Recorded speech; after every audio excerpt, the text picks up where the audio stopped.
yang kita tempati ini menyimpan berbagai fenomena alam yang beraneka ragam dan menunjukkan akan kebesaran Allah sebagai Sang Pencipta alam semesta. Salah satu fenomena alam yang sering terjadi di bumi yang kita tempati ini adalah gempa bumi. Gempa bumi merupakan proses bergetarnya permukaan bumi yang pada umumnya disebabkan oleh 3 faktor utama. Yang pertama, adanya pergeseran lempeng di dalam bumi. Yang kedua, terjadinya letusan gunung api. Dan yang ketiga, adanya runtuhan batuan yang terjadi di dalam bumi. Bumi kita ini tersusun dari lempengan yang terpisah satu sama lainnya dan mengalami pergerakan dengan kecepatan yang berbeda-beda.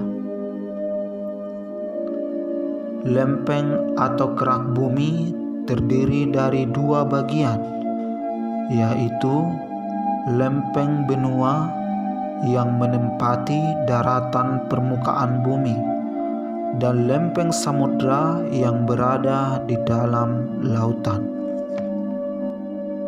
Proses munculnya lempeng di permukaan bumi dapat kita pelajari dari berbagai teori pembentukan lempeng bumi, seperti halnya teori konveksi, teori apungan benua,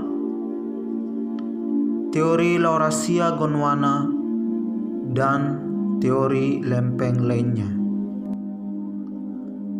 Lempeng permukaan bumi dapat bergerak akibat adanya arus konveksi di dalam bumi.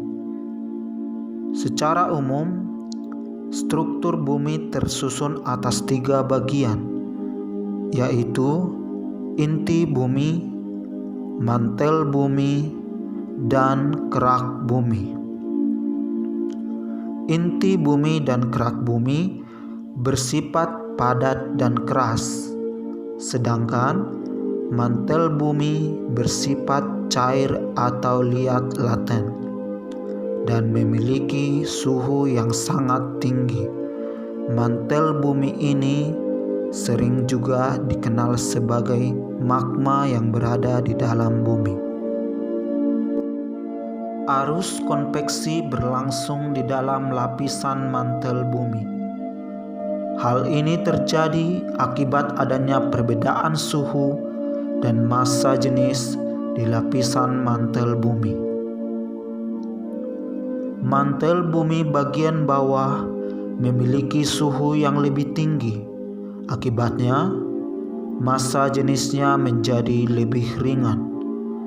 Sedangkan mantel bumi bagian atas memiliki suhu yang lebih rendah.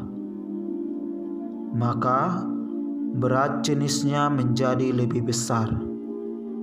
Hal inilah yang mendasari mantel bumi bagian atas akan turun ke bawah dan mantel bumi bagian bawah akan naik ke atas.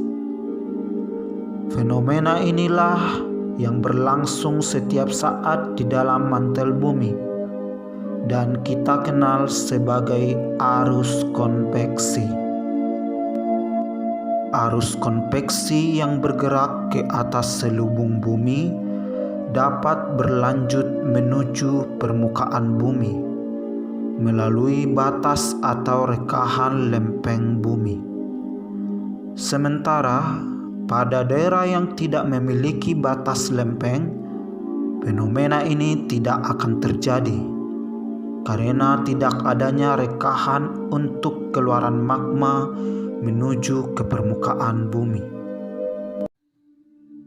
Lempeng-lempeng yang ada di permukaan bumi ini tersusun atas lempeng mayor dan lempeng minor.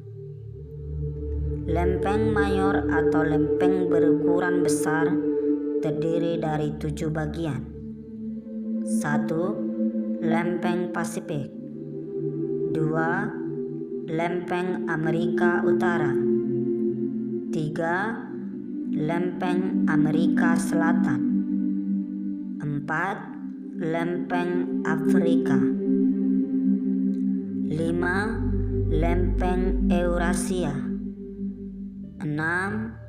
Lempeng Indo-Australia. Dan yang ketujuh, lempeng Antartika. Dan lempeng yang lainnya merupakan lempeng minor. Dan masih banyak lagi lempeng-lempeng yang berukuran sangat kecil atau dikenal sebagai lempeng mikro. Bentuk gerakan lempeng dibagi menjadi 3, yaitu gerakan lempeng konvergen, gerakan lempeng divergen, dan gerakan lempeng transformasi atau sesar mendatar. Pada gerakan lempeng konvergen ditandai kedua lempeng yang bergerak saling bertemu atau saling bertumbukan. Gerakan lempeng ini dapat berbentuk gerakan subduksi atau gerakan kolisi. Pada gerakan lempeng subduksi, salah satu lempeng yang lebih berat akan menghunjam ke bawah lempeng yang lebih ringan. Akibat penunjaman ini, maka magma yang berada di dalam bumi akan naik ke permukaan bumi dan membentuk rentetan gunung api dan letusan gunung api. Seperti rentetan gunung api di pegunungan Bukit Barisan di Pulau Sumatera dan jalur gunung api aktif di pegunungan Andes Amerika Selatan.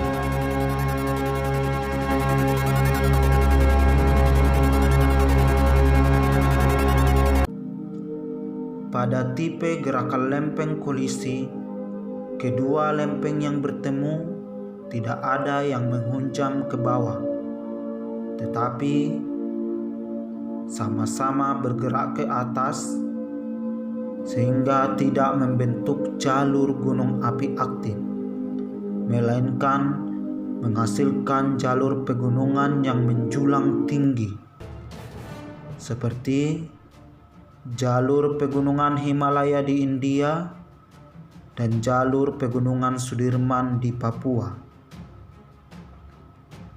Bentuk gerakan lempeng tipe subduksi dan tipe kolisi inilah yang mengakibatkan di bumi kita ini terdapat gunung api aktif dan gunung yang tidak aktif. Pada gerakan lempeng divergen ditandai kedua lempeng bergerak saling menjauh, sehingga dapat mengakibatkan terjadinya perluasan kerak bumi. Sebagai contoh, meluasnya Samudra Atlantik dari tahun ke tahun, terbentuknya lembah retakan besar atau yang dikenal sebagai Great Rift Valley yang terdapat di benua Afrika.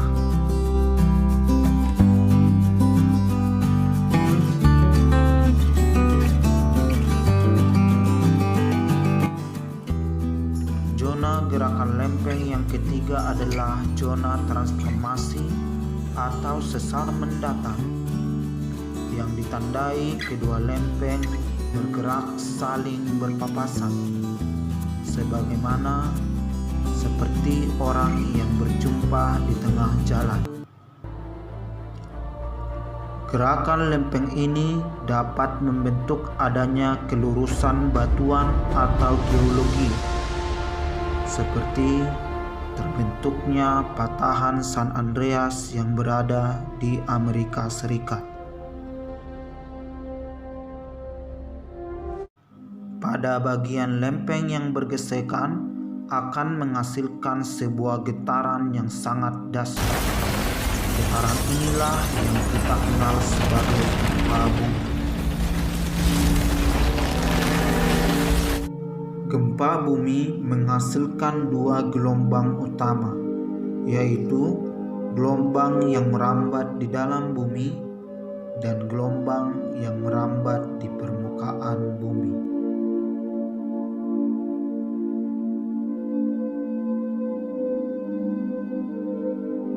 Gelombang yang merambat di dalam bumi memiliki dua bentuk. Yang pertama, gelombang primer, dan yang kedua, gelombang sekunder. Gelombang primer merupakan gelombang yang pertama kali terbentuk, dan gelombang ini dapat merambat pada berbagai medium, baik medium padat maupun medium cair.